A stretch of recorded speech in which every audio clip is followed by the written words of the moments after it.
कुमकुम भाग्य में आ चुका है ऐसा तूफानी मोड़ जिसने सबको हैरान कर दिया है। कहानी अब एक ऐसे मुकाम पर पहुंच चुकी है जहां रिश्तों की डोर कमजोर पड़ने लगी है। घर में बिखराव इतना बढ़ चुका है कि अब बुआ जी ने खुद प्रार्थना के आगे हाथ जोड़ दिए हैं। आंखों में आंसू लिए बुआ जी ने बड़ी मुश्किल से शब्द निकाले, बिटिया, अगर तू इस घर से चली जाएगी तो शायद सब कुछ ठीक हो जाएगा, वरना यह घर, यह रिश्ते सब कुछ खत्म हो जाएगा। यह सुनकर प्रार्थना का दिल भी टूट जाता है। उसकी आंखों में भी आंसू भर आते हैं, लेकिन दिल पर पत्थर रखकर वह फैसला कर लेती है कि अब उसे जाना ही होगा।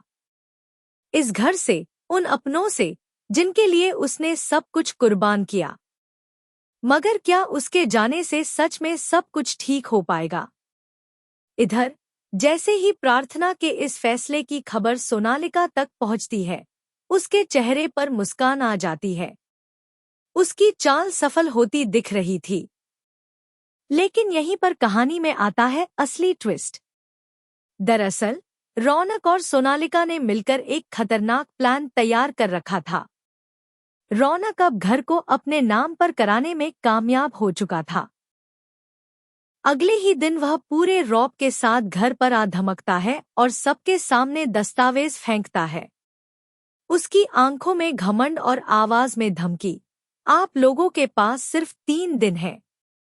या तो घर खाली कर दो या फिर तैयार रहो अंजाम भुगतने के लिए। पहले तो बुआ जी हिम्मत दिखाती है और कागज फाड़ने की कोशिश करती हैं, लेकिन तभी रौनक असली दस्तावेज सामने लाकर धमकी देता है, अगर अब गलती की तो सीधे जेल जाना पड़ेगा। बुआ जी की हिम्मत जवाब दे जाती है। वह कांपती आवाज में सोनालिका के पास जाती हैं और कहती हैं, बेटी, अब घर तेरे हवाले है, तू ही इसे बचा सकती है। लेकिन सोनालिका का जवाब सबको चौंका देता है। वह बड़ी बेरहमी से कहती है, मुझे इस घर से अब कोई लेना देना नहीं। शिवांश अब मेरा कुछ नहीं लगता। बुआ जी की आंखों में आंसू छलक पड़ते हैं। वो समझ जाती हैं कि सारी मुसीबत की जड़ प्रार्थना नहीं, बल्कि यही लालच और स्वार्थ है। पर फिर भी बुआ जी आखिरी उम्मीद लेकर प्रार्थना के पास जाती हैं। हाथ जोड़कर कहती हैं, बिटिया, अगर तू चली जाएगी तो शायद घर बच जाए।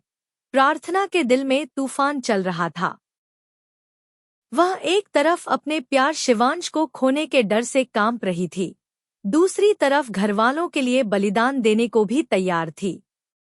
इधर अस्पताल में शिवांश जिंदगी और मौत के बीच झूल रहा था।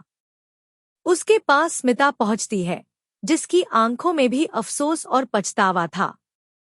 वह कांपती हुई आवाज में कहती है, शिवांश, मैं तुझे छोड़कर चली गई थी, पर अब तुझे देखे बिना चैन नहीं मिल रहा। मेरी मजबूरी थी, लेकिन अब मैं सब ठीक करना चाहती हूँ। अब असली सवाल ये है, क्या प्रार्थना का यह बलिदान वाकई घर बचा पाएगा? क्या सोनालिका और रौनक की चालें सफल होंगी या स्मिता के हाथों सच उजागर हो जाएगा? कहानी में अगले एपिसोड में खुलने वाला है बड़ा राज, जो सबकी किस्मत बदलकर रख देगा। आपको क्या लगता है, प्रार्थना का फैसला सही है या नहीं? अपनी राय कमेंट बॉक्स में जरूर बताएं।